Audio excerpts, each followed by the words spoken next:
Greetings. I wanted to just share with you a overview of this week's Milestone 1 writing plan. And the writing plan is exactly what it says it is. It is a plan.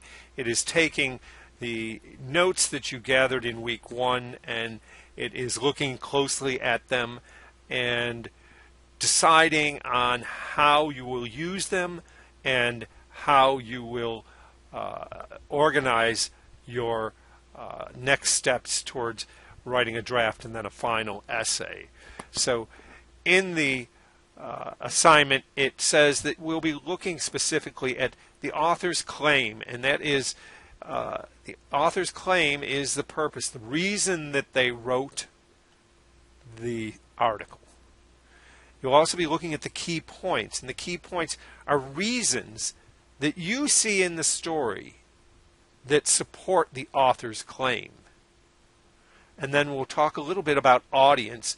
And the audience, again, is who are you writing your essay to? In many ways, who we speak to, who we communicate with, decides how we communicate.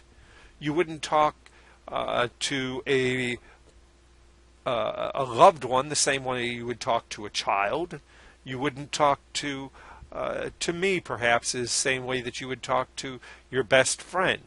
We would choose words and ways of phrasing, and there's a certain experience of formality or of knowing or not knowing that as you're imparting information, as you're writing your essay, that you may need to include in an audience of your choosing. And as you're writing to that audience, it asks about your goal. What do you want to achieve? What do you hope after someone reads your essay on Amy Tan's mother tongue, perhaps? What do you want them to know? The next area we talk about is evidence. Evidence is closely tied to the story. It is specific quotes, paraphrase, a summary of one of the scenes in the story, and the evidence should support your key point. Finally, there's two last questions about feedback and how you take feedback and about revision techniques. So this writing plan taken in its totality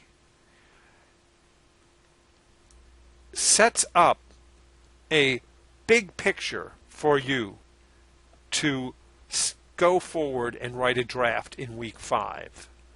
So we look again rather quickly, but it says, has your author's goal changed with your reading? If so, how? If not, why not? Be sure to include what you think the author's goal is. The assignment asks that each response should be 5 or 8 sentences. So tell us again what the goal of the author is in this, and tell us if it has stayed consistent with the way you felt when you first read it, and or if it's changed and how, and any other insight that you might have into the author's goal. We talked about key points. It's asking similar question. Do the main points that support your understanding of the author's goal, have they changed? If so, how? Be sure to list the points. Don't just say, my key points are the same. I believe that they were correct. Tell us the key points. Tell us how you reconsidered them and why they're the same, or if you've subtly changed any. And then again, we want to talk about audience. The audience is the group that might benefit, the group that you see reading. If you chose a reading and you have a purpose in mind, then who would benefit from that?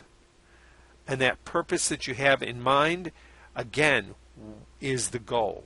What do you hope to accomplish by writing this essay? And you can agree or disagree, but how would you substantiate? How would you prove that your goal is worthy? And finally, again, we talk about evidence. It is places where you'd put the evidence, where it would be effective. So perhaps a quote would best be placed alongside each key point, or perhaps a summary might be important to share with the audience in the opening introductory paragraph. And then again, it talks about your feelings about feedback and the revision process. Look at the rubric. Remember, it's asking for 3 to 5 to 8 sentences. Do your best. And know that this is a plan that is putting in motion how you're going to take the rest of this term and complete your final essay. If you have any questions, let me know. Take care.